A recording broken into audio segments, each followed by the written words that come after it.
Hi there! Welcome to the vlog! And today, I thought of sharing to you my daughter's interactive learning binder. So, before I've already shared to you my son's interactive learning binder. My son is a preschooler and now I'm going to share to you this learning binder for second grader because my daughter is already a second grader. Okay. Yung interactive learning binder, kaya siya tinawag na interactive learning binder is because this binder is actually mga activities, games, and worksheets na sobrang mag-i-interact talaga yung mga bata. I've made this binder para yung mga subjects na medyo parang hindi sobrang attractive and engaging dun sa mga bata ay maging attractive and engaging siya. That's why it's called interactive learning binder.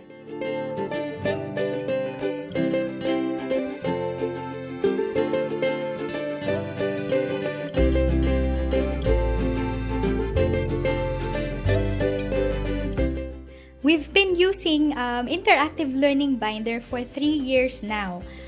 Sobrang helpful niya for us kasi itong binder na to sobrang handy niya na we can always bring it anywhere na pumunta kami. So like for example, kung kailangan namin lumabas, pumunta sa ibang lugar, we can just grab this one and pwede pa rin silang magkaroon ng school outside of the house. So this one is a 3-ring binder. It's 1-inch 3-ring binder. So ang size niya is A4. So you can actually buy this sa mga supplies store. Okay? And napaka-durable din niya kasi pwede mong ipasa sa susunod mo na anak. So, like for us, yung binder ni Zoe nung first grader siya, ay pwede ko ding paggamit or ipasa kay Yosh. And then yung kay Yosh naman, na binder, ay pwede ko siyang ipagamit or ipasa kay Zion. So, sobrang helpful and sobrang durable niya and practical siya actually kasi pwede mo siyang ipasa-pasa kung meron kang different age levels na mga anak. Okay, so ito yung cover page. Yung cover page ni Zoe. Siya yung namili ng design because mahilig siya sa mga galaxy, sa outer space. So ito yung pinili niya. And nilagyan lang namin ng name na Zoe for Zoe's interactive learning binder. So let's see what's inside. Okay. So, this is what's inside. Yung mga first few pages ay parehas lang siya nung first few pages na meron dun sa binder ni Yosh or yung interactive learning binder for preschoolers. So, parehas lang kami kasi we do this as our morning binder. So, sa pag morning binder, we sit down together and then we learn together. So, like for example, itong verse of the week. So, we do it together. We sit down and then learn and do it, memorize this one, and recite this one together. Okay? And yung next then ay yung lupang hinirang. So, yung lupang hinirang, we do it also together. So, we would sing together this lupang hinirang and I would just explain to them kung bakit meron tayong national anthem, bakit kailangan na kantahin yung national anthem at bakit kailangan mahalin natin yung ating bansa. Okay, so yung next page ay itong How do you feel today? So parehas lang sila ni Yosh, meron din si Yosh na ganito. How do you feel today? Ito din, sobrang favorite ko siya. Like nung sinabi ko before, sobrang favorite ko siya because I want to know kung ano yung nararamdaman ng mga anak ko. So, you just get a dry erase marker, tapos ask them lang to encircle. Ano yung, how do you feel today? So, like for example, they're happy. So, i-encircle lang nila yung happy. Okay, so that's how do you feel today. Okay, the next thing is this one, yung calendar. So, ang mga grade 2 students, so, para meron silang sense of kung ano na yung araw ngayon, what is the weather today, ano yung month ngayon, ano yung season natin. So we do this our calendar. So this is a mat na maraming ganitong resource sa internet. So hanapin nyo lang our calendar, mat. So using the dry erase, ganun din. So, what day is today? So, you just write it, ano yung araw ngayon, ano yung date ngayon, what's the weather today, ano yung month ngayon. Lalagay lang dyan na June. Okay, and then, ano yung season natin? Wet season na ba siya or dry season pa rin? Okay, so that's our calendar. Next thing is this one. So, nakalagay dito is, this is a picture of me. So, i-drawing lang niya. Ano yung picture niya. So, kung masaya siya ngayon, masaya yung face niya, happy face. Kung sad naman siya, that would be a sad face. Then, nakalagay lang din dito, my first name is, isusulat lang niya yung name niya. My middle name is, tapos isusulat lang niya yung middle name. And then, my last name is, isusulat lang din niya dito yung last name niya. So, para meron na rin siyang sense of knowing myself, knowing my name. Okay, next ay this one. So, this math, sobrang importante nung math na to because para alam nila kung ano yung number or phone number na idadial nila in case of emergency. So, just to add fun lang, pwede mo bang i-dial yung phone number? So, idadial lang nila 0915, like that, for added fun. Okay, and then, ipapasulat mo ngayon, my phone number is, ano yung number, and then yung mother's name, ano yung father's name, tapos in an emergency, I dial what number. So, kailangan everyday nila ginagawa to, consistent lang nila na ginagawa, para ma-retain talaga sa memory nila kung ano yung number na idadial nila in case of emergency. Okay? Yung next ay, this one is, it's just like yung calendar na math, our calendar math, pero mas mas detailed siya because anong day ngayon, anong month, and then the date today, the year today, and then may time na rin. So, para meron silang sense of time, so, i-draw lang nila kung ano na yung time. Okay? So, that's it for the first few pages of the learning binder. Now, kung hindi ka sure or hindi mo alam how you would start your homeschool, pwede kang mag-start with the interactive learning binder or morning binder. So, pwede mong ipagawa yung mga first few pages na yon para lang masimulan mo yung araw mo of homeschooling. So, that's the first few pages. Okay, the next few pages naman, these are guidelines and yung mga maths na reminding or checklist lang of how to do basic operations and how to do yung mga writing. So, this is an example of that. So, my math. Okay, so ito naman, this math will show you how to add, how to subtract, how to multiply, how to divide. Tapos meron ditong number bands and then the shapes. Okay, and then this one is the table. And then number line. So, yun yung example ng mga maths na meron dito sa portion na to or sa part na to. And then we have here yung mga table for addition. So, table for addition, table for subtraction, and then we also have this one for multiplication table, and then this one is multiplication square. So, ito, very classic nito. Natatandaan ko to nung elementary ako, lagi akong may ganito. So, it's 1 times 1, 1. So, ayan yung multiplication square. So, that's for math. And then, meron din dito yung writing math. Ito naman yung guidelines mo din for writing. So, ito yung working in writing. So, ano yung mga punctuation, and then try to use these conjunctions, and then super spellings. So, ipapaspell mo lang sa kanila yung mga words na nandito. And then suffixes. So, end of a word na ed, and then er, yung mga ganon. And then using a or an. So, this would remind you lang of the basic things with English. or basic grammar in English. So, guidelines and checklists. Okay, so that's the writing math. Okay, next so that's it for the guidelines and checklist. So, next ay yung my handwriting notebook. So, yung handwriting notebook, it's very important na matrain din yung mga bata how to write, especially now na nasa digital world na tayo. People are, alam mo yon, ayaw na nilang magsulat, but we still need to teach it yung writing sa ating mga anak. Okay, so my handwriting notebook. So this one ay meron siya dito na everyday lang. I can write my name every day. So every day, susulat lang niya yung name niya. So for Monday, Tuesday, Wednesday, and so on and so forth. Okay, next one ay the same din siya. Sa writing din siya.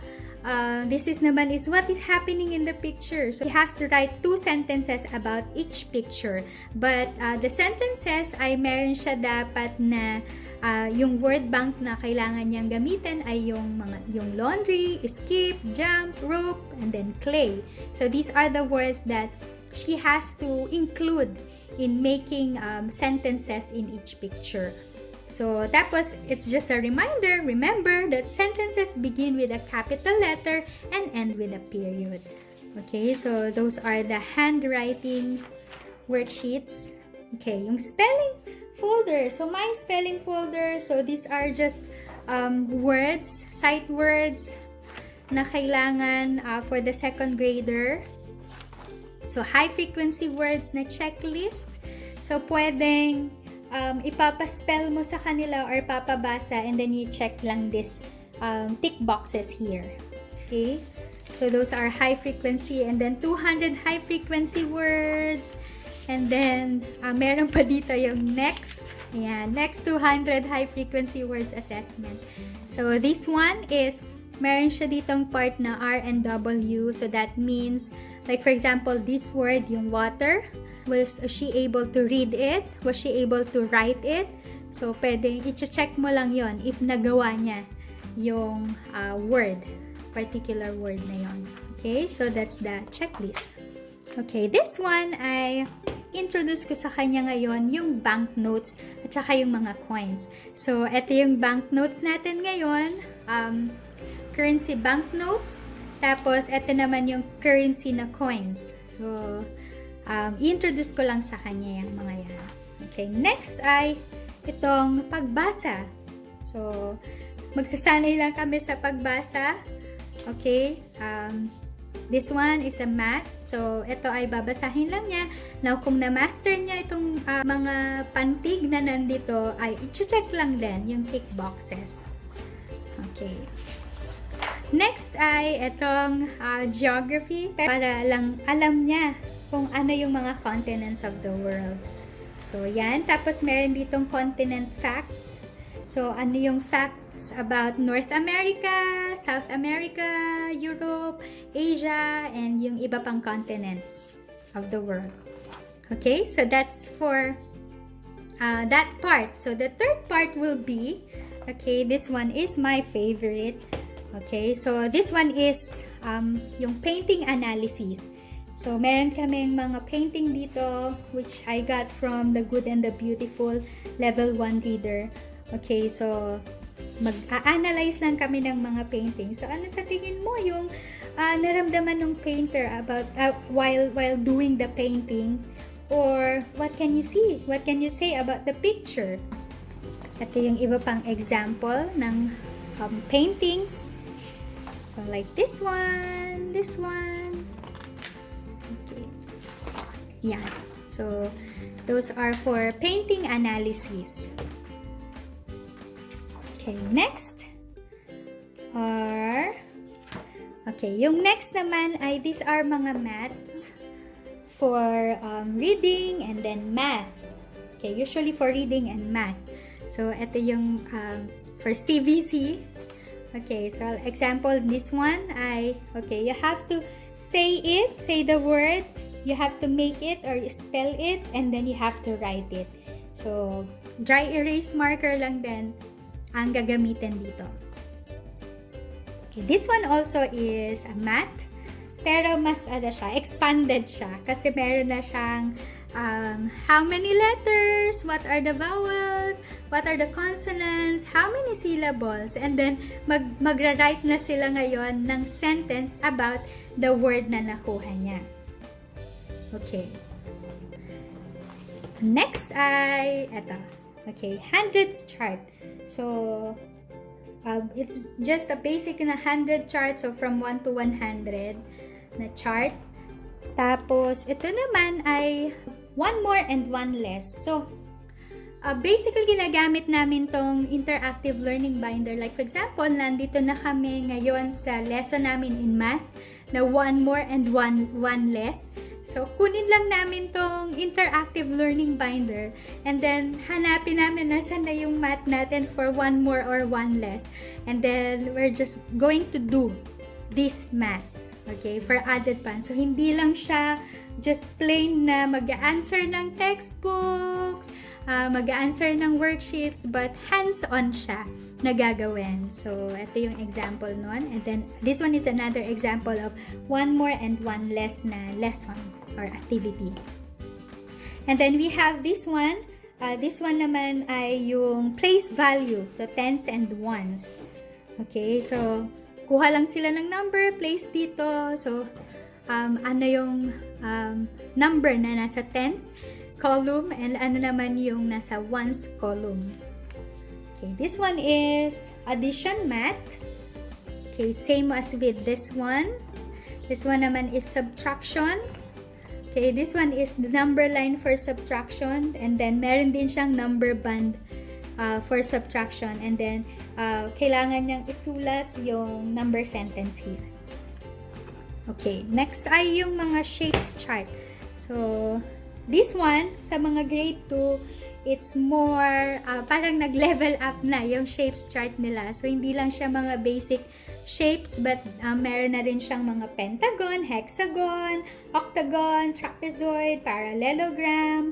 So, medyo mas madami na yung shapes na meron sila kesa doon sa shapes chart na meron kami doon sa preschool binder namin.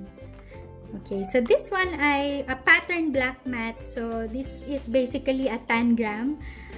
So, kung meron kayong tangram, so pwede nilang gamitin, and then mag-build lang sila. Okay, this is a fish. So, let's grab our tangram and then make a fish out of the tangram.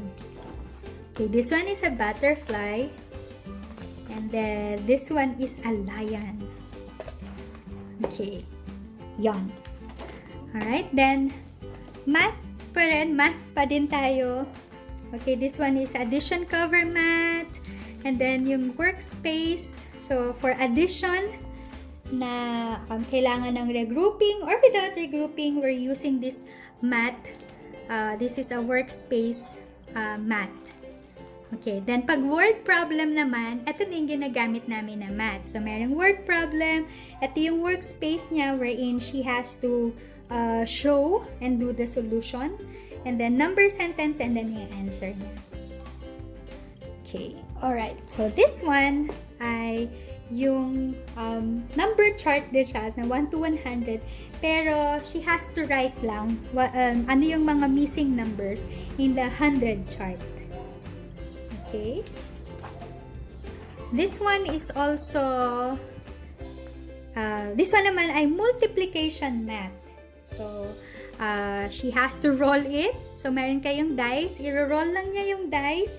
And then, write the equation. Kung ano yung nakuha niya sa unang dice. Kung ano yung nakuha niya sa pangalawang dice. And then, solve the multiplication problem. Then, write the sentence. And then, she has to make it here. In this part.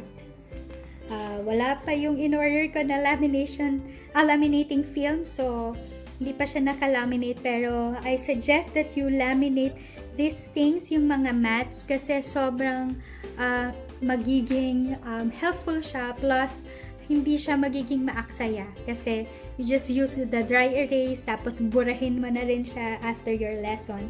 And pwede din siyang magamit nung iba mo pang mga anak. Okay, next ay itong, this is a multiplication math also. Okay. Then, same din with this one. So, this one naman ay division na siya. So, division math. Okay. So, this one ay drawing ni Zoe.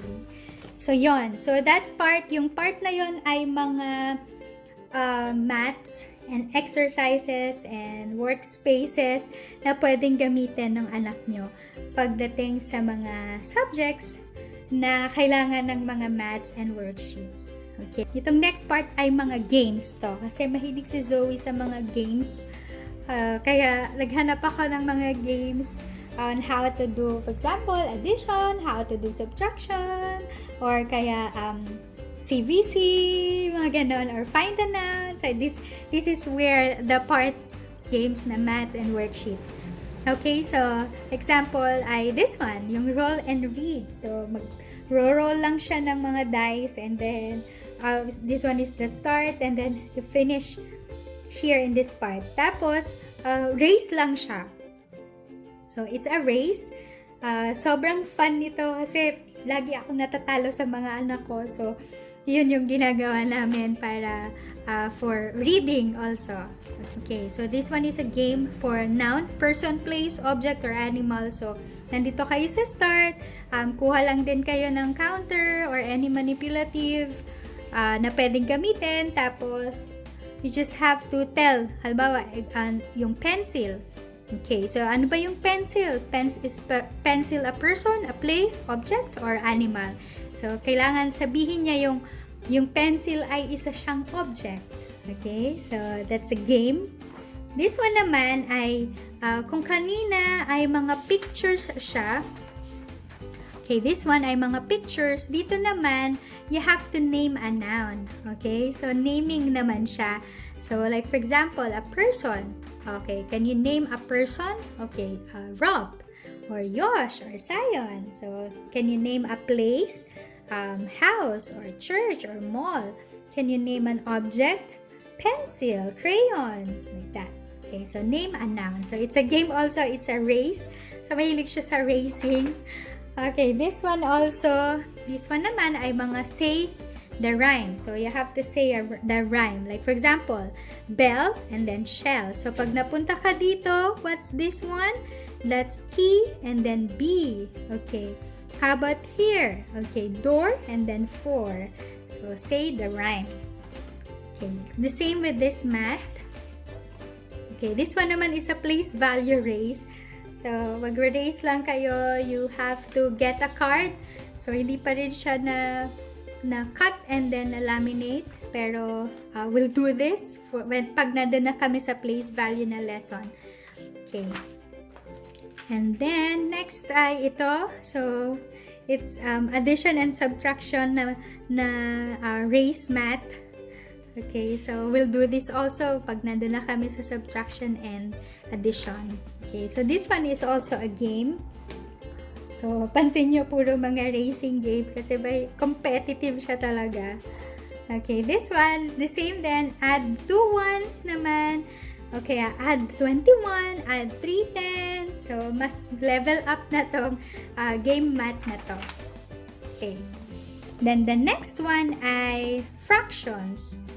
So, it's a game then about fractions. Okay, so, the same then as with this one. And then, this one naman ay roll and race then. So, but it's fractions din siya, yung subject na fractions. Ay, lesson na fractions. So, kung nandun na kayo sa lesson ng fractions, gagawin na din to. Pero lang, hindi lang siya pure na theory and pagsasagot ng textbooks, but you're having fun while doing the lesson. Okay, so this one ay graphing naman na siya. So, kung paano mag-graph yung isang bata. Okay, so that's it. So, there you go. Yun yung interactive learning binder for second grader. Now, if you want to have copies of the things na nandito inside the learning binder, I'm gonna put the links of the websites of the learning resources na napagkunan ko ng mga materials na to and worksheets and activities. So you can also have those activities in your learning binder. Okay, so if you find this our video or our channel very helpful to you, please put a thumbs up or leave a comment lang just to encourage us to continue on. So thank you very much for watching this video again and for staying with me.